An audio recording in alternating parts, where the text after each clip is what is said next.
វីដេអូនេះយើងនឹងរៀនស្រៈនិស្ស័យស្រៈ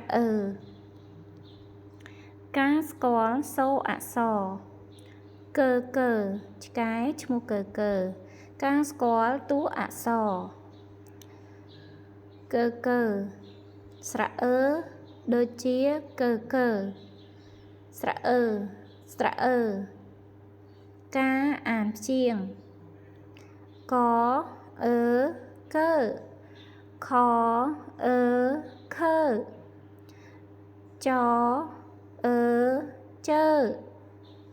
ឆឈើកអាកាកអេកេកអីកៃកកកកើការភ្ជាប់ពាក្យនិងរូបភាពកៃ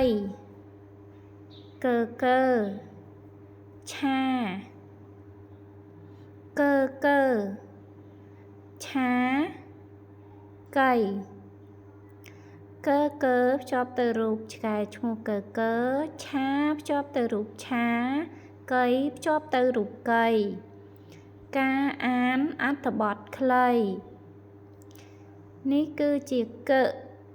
កំពុងតែឆីនេះគឺខានេះគឺកេហើយនេះគឺកើឆីខ